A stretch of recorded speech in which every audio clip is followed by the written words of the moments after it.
Hello friends, welcome back to our channel. இன்னைக்கு வீக்கெண்ட்ல எடுத்திருந்த ஒரு ரொட்டீன் விளாக் தான் ஷேர் பண்ணியிருக்கேன். லாஸ்ட் ஒரு 2 நாளாவே அப்பப்போ கொஞ்சம் வெளியில போற வேலையெல்லாம் இருந்தது. அதனால வீட்ல பெருசா எந்த ஒரு வேலையும் பார்க்க முடியல. வீட்லயே இருந்தா தெரியாது. அந்தந்த வேலை நேரத்துக்கு நடந்து முடிஞ்சிரும். இது வெளியிலலாம் போயிட்டு வந்ததுனால டயர்டா இருக்கு. சரி அப்புறமா பார்த்துக்கலான்னு விட்டது தான். நேத்து நைட்ல இருந்து ஒரு பாத்திரம் கூட எடுத்து வைக்கல, வாஷ் பண்ணல, எந்த ஒரு வேலையும் பார்க்கல. அதனால தான் கிச்சன் இவ்ளோ மெஸ்ஸியா இருக்கு. இன்னைக்குமே ஈவினிங் மேல பாப்பாவ பீச்சுக்கு கூட்டிட்டு போலான்னு பிளான் பண்ணியிருந்தோம். எப்படியும் வெளியில போனா ரிட்டர்ன் வீட்டுக்கு வரதுக்கு நைட் ஆயிரும். அடுத்த நாள் காலையிலே ஸ்கூல் இருக்கு. அதனால தான் ஃபர்ஸ்ட்டே நம்ம இப்ப கிளீன் பண்ணிட்டு அதுக்கப்புறமா கிளம்பலான்னு கிளீனிங் வேலையெல்லாம் கொஞ்சம் கொஞ்சமா செய்ய ஆரம்பிச்சுட்டேன். பாத்திரம் தான் வாஷ் பண்ண வேண்டியது நெறைய இருந்தது. கிட்டத்தட்ட ஒரு 3 நேரத்துக்கு சமைச்ச பாத்திரம். எதுவுமே வாஷ் பண்ணலன்றதுனால, எல்லாத்தையும் எடுத்து வாஷ் பண்றதுக்காக சிங்க்ல போட்டுட்டு, நான் கவுண்டர் டாப் எப்பவும் 2 வாரத்துக்கு ஒரு வாட்டி தான் சோப் போட்டு ஃபுல்லா வந்து நல்லா ஸ்க்ரப் போட்டு தேய்ச்சு கிளீன் பண்ணுவேன். மத்தபடி ஒரு ஈர துணி வச்சு தொடச்சு எடுத்துருவேன். இன்னைக்கு டைம் கம்மியா தான் இருந்தது. அதனால ஜஸ்ட் வந்து எல்லாத்துலயும் அந்த கரை போற மாரி ஈர துணி வச்சு தொடச்சு மட்டும் எடுத்துட்டேன். எப்பவும் லஞ்சுக்கு ரைஸ் தானே சாப்பிடுறோம். சரி இன்னைக்கு கொஞ்சம் சப்பாத்தி சாப்பிடலாமே தோணுச்சு. அதனால சப்பாத்தி கூடவே சிக்கன் குழம்பு தான் மதியம் லஞ்சுக்கு செஞ்சிருந்தேன். நாங்களும் சாப்பிட்ட நேரத்துலேருந்து இந்த குட்டி பாப்பாவ தூங்க வைக்கலான்னு பார்த்தா, அவ இன்னைக்கு தூங்கவே மாட்டேக்கா. ஏதாவது ஒண்ணு எடுத்து விளையாடிட்டு அப்படியே பேசிட்டே தான் சுத்திட்டு இருந்தா. உனக்கு தூக்கம் வர்றப்போ தூங்குன்னு விட்டாச்சு. இது புதுசா வாங்கியிருந்த ஆக்டிவிட்டி புக். இப்ப இதுல கலர் பண்ண போறேன்னு சொல்லி பார்த்துட்டு இருந்தா. நான் அதுக்குள்ள ஹால்ல கிளீன் பண்ணிடலான்னு அந்த வேலைய செய்ய ஆரம்பிச்சுட்டேன். நான் இங்க கிளீன் பண்ற டைம்ல என் ஹஸ்பண்ட்க்குமே ஆஃபீஸ் ஒர்க் எல்லாம் முடிஞ்சுட்டு அவங்க எங்களோட கார் கிளீன் பண்ணிட்டு இருக்காங்க. உள்ளுக்குள்ள ஃபுல்லா டஸ்ட்டா இருந்தது. அதனால இன்னைக்கு நான் வேக்யூம் எல்லாம் போட்டு முடிச்சுறேன்னு, அவங்களுக்கு அந்த வேலை நடந்துட்டு இருந்தது. ஆளுக்கு ஒவ்வொரு கிளீனிங் வேல. ஹால்ல இருந்த எல்லா திங்ஸையும் எடுத்துட்டு, ஒரு வாட்டி திவான் செட்டும் நல்லா வந்து டஸ்ட் பண்ணிட்டு, நீட்டா அந்த பெட்ஷீட்லாம் வந்து விரிச்சுட்டு, அதுக்கப்புறமா ஃபுல்லா கூட்டி விட்டேன். எனக்கு எப்பவும் இந்த கிச்சன் கிளீன் பண்றதுக்கு மட்டும் தான் ரொம்ப டைம் ஆகும். எப்படி பார்த்தாலும் ஒரு 3/4 மணி நேரமா தான் ஆயிரும். இதே இது மத்த ரூம் எல்லாம் கிளீன் பண்றது டக்குன்னு முடிஞ்சிரும். ஹால்ல வந்து திவான் செட்ல மட்டும் தான் ஏதாவது தேவையில்லாத பொருள், பாப்பாவோட டாய்ஸ் அந்த மாரி வச்சிருப்போம். அத எடுத்துட்டாலே ஹால் நீட் ஆயிடும். மத்தபடி அங்க எக்ஸ்ட்ரா ஷெல்ஃப் அந்த மாரி எதுவுமே இருக்காது. அடுத்து கிளீனிங் பெட்ரூம் தான். இன்னைக்கு பெட்ஷீட் மாத்துற நாள் இல்ல. அதனால ஜஸ்ட் வந்து அந்த பெட்ஷீட், கம்ஃபர்டர் எல்லாத்தையும் நீட்டா மடிச்சு வச்சுட்டு, அந்த ரூம் ஒரு வாட்டி கூட்டி மட்டும் விட்டாச்சு. லாஸ்ட்டா கிளீனிங் இந்த ஆஃபீஸ் ரூம்ல தான். கம்ப்யூட்டர் டேபிள்ல எப்படிதான் எறும்பு வந்துச்சுன்னு தெரியல. நெறைய எறும்பா ஓடிட்டு இருந்தது. கொஞ்சம் எறும்பு சாக் பீஸ் எல்லாம் போட்டுட்டு, அதுக்கப்புறமா ஆஃபீஸ் சேர்லலாம் டவல் அது இதுமா இருந்தது. எல்லா பொருளையும் எடுத்து நீட்டா வச்சுட்டு, அந்த ரூமும் வந்து ஃபுல்லா கூட்டி முடிச்சுட்டேன். இன்னைக்கு மாப் மட்டும் போடல. இன்னும் வெளியில கிளம்பணுன்றதுனால டைம் ஆயிடுச்சுன்னு டக்குனு வேலையெல்லாம் முடிச்சதும் நானும் ஃப்ரெஷ் அப் ஆயிட்டு வந்துட்டேன். இன்னைக்கு ஹேர் வாஷுமே பண்ணியிருந்தேன். இப்ப முடியும் ஓரளவுக்கு நல்லாவே காஞ்சிட்டு, ஃபர்ஸ்ட்டு நாங்க இன்னைக்கு பீச்சுக்கு போனோம். அதுக்கப்புறமா ஷாப்பிங் போக போறோம். நான் போற டைமுக்கு கொஞ்சம் வெயில் அதிகமா தான் இருக்கும். அதனால கிளம்புறதுக்கு முன்னாடி சன்ஸ்கிரீன் போட்டுக்க போறேன். எனக்கு ஆயிலி ஸ்கின் தான். நான் முன்னாடி ஒரு சில சன்ஸ்கிரீன்லாம் யூஸ் பண்ணப்போ, என்னோட ஸ்கின்ல இருக்கிற போர்ஸ் எல்லாம் க்ளாக் ஆகி, இந்த பிக்சர்ல இருக்கிற மாதிரியான பிரேக் அவுட்ஸ் எல்லாம் வந்திருக்கு. இனிமேல் சன்ஸ்கிரீன் போடுறதுனால இந்த மாரி பிரேக் அவுட்ஸ் வரும்னு கவலைப்பட தேவையே இல்ல. ஆயிலி ஸ்கின் இருக்கிறவங்களுக்காக ஆயில் ஃப்ரீ சன்ஸ்கிரீனே வந்துருச்சு.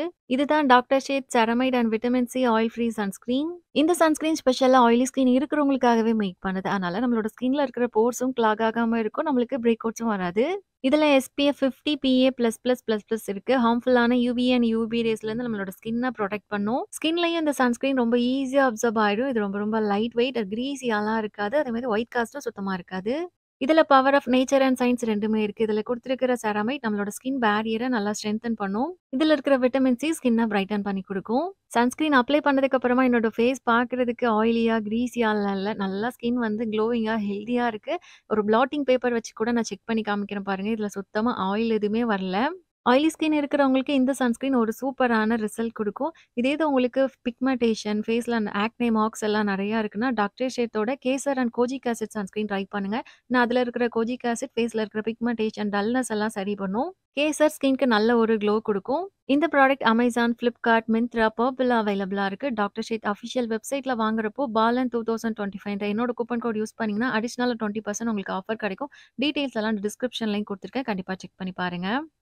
இன்னைக்கு பீச்சுக்கு எடுத்துட்டு போறதுக்காக ஸ்நாக்ஸ் வீட்லயே கொஞ்சம் செஞ்சுட்டேன். சரி வெளியில வாங்க வேணாம். பாப்பாவ கூட்டிட்டு போறோம்ல, வீட்லயே ரெடி பண்ணிடலான்னு அவளுக்காக கொஞ்சம் வேர்க்கடல ஆல்ரெடி ஊற வச்சிருந்தேன். அது வேக வச்சு எடுத்துருக்கேன். அது கூடவே கொஞ்சம் வாட்டர் மெலன் கட் பண்ணி வச்சிருக்கேன். எங்களோட வீட்ல இருந்து பீச்சுக்கு போறதுக்கு 20 மினிட்ஸ் தான் ஆகும். ரொம்ப கிட்ட தான் இருக்கு. ஆனா லாஸ்ட் இந்த 1 மந்த்ல நாங்க பீச்சுக்கு போகவே இல்ல.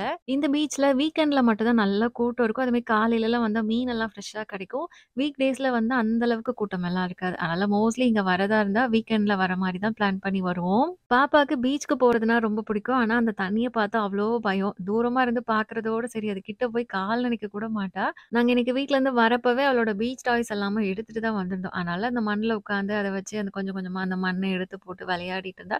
அதுக்கப்புறம் கொஞ்சம் வீடு கட்டுறேன்னு சொல்லி விளையாடிட்டு இருந்தா. இந்த மாரி அவளுக்கு வந்து நல்லா ஜாலியா ஆனா டைம் பாஸ் ஆச்சு. இன்னைக்கு நாங்க ஒரு 1 1/2 மணி நேரத்துக்கு மேலேயே பீச்ல தான் இருந்திருப்போம். ஏன்னா ரொம்ப நாள் கழிச்சு வந்ததுனால நேரம் போனதும் தெரியல. எங்களுக்குமே நல்லா ஜாலியா டைம் பாஸ் ஆச்சு. பாப்பா கூட சேர்ந்து கொஞ்ச நேரத்துக்கு அப்புறமா அந்த மண்ல நாங்களுமே விளையாட ஆரம்பிச்சுட்டோம். எப்படியும் 6 மணிக்கு மேல கொஞ்சம் கொஞ்சமா இருட்ட ஆரம்பிச்சிரும். அதனால கொஞ்சம் சீக்கிரமாவே பாப்பா கிட்ட நம்ம போலான்னு சொன்னா தான் அவளும் வருவா. 5:30 மணிக்கெல்லாம் இன்னும் கொஞ்ச நேரத்துல இருட்டிரும் நம்ம கிளம்புவோமான்னு சொல்லிட்டு, அவளுக்கு அந்த மண்ணெல்லாம் வந்து நல்லா கிளீன் பண்ணி விட்டுட்டு, அப்புறமா சாப்பிடுறதுக்கு கொண்டு போனேன். அந்த வேர்க்கடல வந்து குடுத்துருந்தேன். அப்படியே அந்த ஸ்நாக்ஸ் எல்லாம் நாங்களும் சாப்பிட்டுட்டு, அங்கேருந்து கிளம்பி நேரா ஷாப்பிங் போலான்னு இங்க ஹைப்பர் மார்க்கெட்க்கு வந்தாச்சு. இன்னைக்கு நான் வாங்கணும்னு நெனச்சு வந்தது, எனக்கு ஸ்லிப்பர் வாங்க வேண்டியிருந்தது. அப்புறமா கிச்சன்ல வந்து செராமிக் பிளேட்ஸ் எல்லாம் 2, 3 உடைஞ்சுட்டு. அதனால செராமிக் பிளேட்டும் புதுசா பார்த்து வாங்கணும்னு நெனச்சு வந்திருந்தேன். லாஸ்ட் மந்த் வந்தப்போ இங்க நெறைய ஸ்லிப்பர் கலெக்ஷன்ஸ் எல்லாம் இருந்தது. எல்லாம் புடிச்ச மாரி இருந்தது. ஆனா அன்னைக்கு டைம் இல்ல. சீக்கிரமா போணுன்றதுனால, சரி இன்னொரு நாள் பார்த்துக்கலான்னு வந்தாச்சு. ஆனா இன்னைக்கு பார்த்தா எந்த மாடலும் பிடிக்கல. சைஸுமே இது கரெக்ட்டா இல்ல. அதனால பாப்பாக்கு மட்டும் ஒரு ஸ்லிப்பர் வாங்கிட்டு அங்கேருந்து வந்துட்டோம். அங்க ஸ்லிப்பர் செக்ஷனுக்கு சைட்லயே ஸ்லிங் பேக், ஹேண்ட் பேக்ஸ் எல்லாம் நெறைய இருந்தது. பாப்பாக்கு அந்த யூனிகார்ன் போட்டிருக்கிற ஸ்லிங் பேக்லாம் ரொம்ப புடிச்சிருந்தது. இது வாங்கலாமா? அது வாங்கலாமான்னு ஒண்ணொன்னா எடுத்து வச்சு பார்த்துட்டு இருந்தா. ஆனா அவ இப்ப குட்டி பாப்பா தானே. இப்ப வாங்கி குடுத்தாலும் அந்த அளவுக்கு வெளியில போறப்போ போட மாட்டா. கடைசியில அத நான் தான் தூக்கிட்டு போற மாரி இருக்கு. ஆனா இதெல்லாம் வளர்ந்ததுக்கு அப்புறமா வாங்கி தரோம்ன்னு சொல்லி அப்படியே கூட்டு வந்தாச்சு.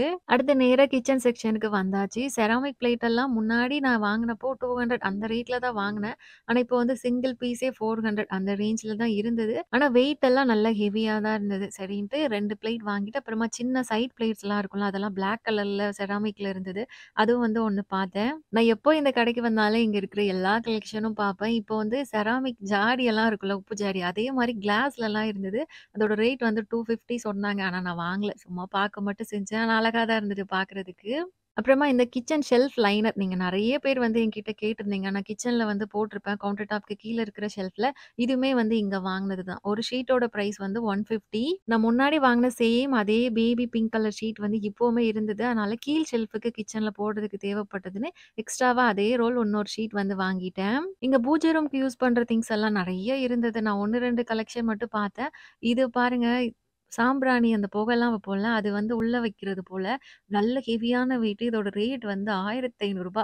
ரேட் பார்க்கறதுக்கு முன்னாடி எனக்கே இது புடிச்சிருந்தது. அழகா இருக்கே! நம்ம வாங்கலாமான்னு பார்த்தேன். ரேட் பார்த்ததுக்கு அப்புறமா அப்படியே வச்சுட்டு வந்தாச்சு. ஆனா இந்த மாரியான பிராஸ் ஐட்டம்ஸ் எல்லாம் பார்க்கறதுக்கா இருக்கட்டும், வச்சாலுமே வந்து ரொம்ப அழகா தான் இருக்கும்.